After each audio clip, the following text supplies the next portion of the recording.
सभी पत्रकार बंधुओं को नमस्कार। देश के प्रधानमंत्री नरेंद्र मोदी जी ने जो अध्यादेश पारित किया है वो अध्यादेश भारत के लोकतंत्र का गला घोटने की कार्रवाई है। वो अध्यादेश इस देश के संघीय ढांचे को समाप्त करने की कार्रवाई है। वो अध्यादेश बाबा साहब डॉक्टर भीमराव अंबेडकर के द्वारा लिखे गए संविधान को खत्म करने की कार्रवाई है और सबसे बढ़कर भारत के सर्वोच्च न्यायालय के 5 जजों के फैसले को पलटने की कार्रवाई है। इससे स्पष्ट हो गया कि भारतीय जनता पार्टी और नरेंद्र मोदी जी ना तो देश का संविधान मानते हैं, न भारत का लोकतंत्र मानते हैं, न देश के संघीय ढांचे में उनका कोई यकीन है और न ही भारत के सर्वोच्च न्यायालय को मानते हैं। फिर बचा क्या? कौन सी संस्था बची इस देश के अंदर?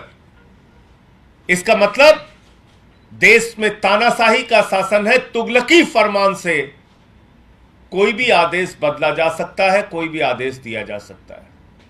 25 साल से जिस दिल्ली के अंदर भारतीय जनता पार्टी बुरी तरीके से हार रही है, बार बार पराजित हो रही है, इतनी व्याकुल है, इतनी तड़प रही है सत्ता पाने के लिए यहां पर कि अरविंद केजरीवाल जी की एक लोकप्रिय सरकार जो लोगों को फ्री बिजली देती है, फ्री पानी देती है, फ्री शिक्षा देती है, फ्री इलाज देती है, बुजुर्गों को तीर्थ यात्रा देती है, विधवाओं को पेंशन देती है, जो माताओं बहनों के लिए बस की यात्रा फ्री करती है, ऐसी सरकार को कैसे रोकना है, कैसे चलने नहीं देना है, कैसे अरविंद केजरीवाल जी की लोकप्रियता को खत्म करना है, इस पूरे काम में नरेंद्र मोदी जी और बीजेपी की ऊर्जा लग रही है।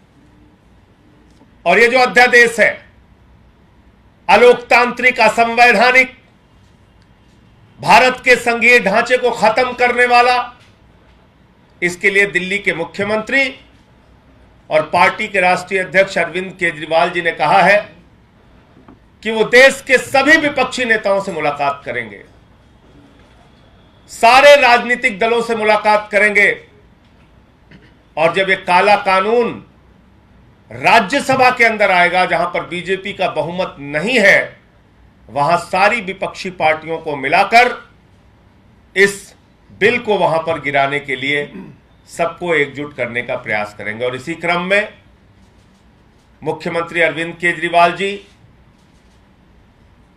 कल बंगाल की माननीय मुख्यमंत्री ममता बनर्जी जी से मुलाकात करेंगे, परसों शिवसेना के राष्ट्रीय अध्यक्ष उद्धव ठाकरे जी से मुलाकात करेंगे, उसके एक दिन बाद एनसीपी के राष्ट्रीय अध्यक्ष शरद पवार जी से मुलाकात करेंगे। कल उन्होंने नीतीश कुमार जी और तेजस्वी यादव जी से मुलाकात की और सबके सामने एक ही विषय रखा, अगर हमको भारत का लोकतंत्र बचाना है, अगर हमको बाबा साहब डॉक्टर भीमराव अंबेडकर के द्वारा लिखे गए संविधान को बचाना है, अगर हमको इस देश के संघीय ढांचे और सुप्रीम कोर्ट को बचाना है, तो सारे विपक्ष को एकजुट होकर इस अध्यादेश को जब बिल के स्वरूप में राज्यसभा में आएगा उस वक्त इसे गिराना होगा। और यह 2024 का सेमीफाइनल भी होगा, यह विपक्षी एकता का सेमीफाइनल भी होगा। क्या सारा विपक्ष भारतीय जनता पार्टी को पराजित करने के लिए एकजुट है या नहीं है, इसकी एक बड़ी अग्नि परीक्षा जब यह अध्यादेश बिल के रूप में राज्यसभा में आएगा उस वक्त होगा। तो ये जानकारी आप सबको देनी थी कि अरविंद केजरीवाल जी देश के सभी विपक्षी नेताओं से आने वाले दिनों में मिलेंगे।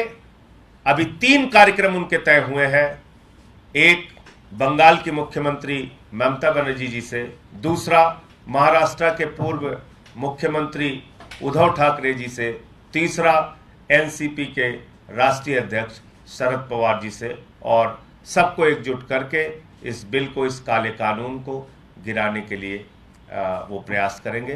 उन सब से मुलाकात करेंगे। हमारे बीच में दिल्ली के माननीय मंत्री सौरभ भारद्वाज जी हैं, हमारे राज्यसभा के सांसद संदीप पाठक जी, दिल्ली की माननीय मंत्री आतिशी जी हैं। आप लोग सर आपने बोल दिया सर। सवाल भी था सर, क्या कांग्रेस से सहयोग मांगेंगे?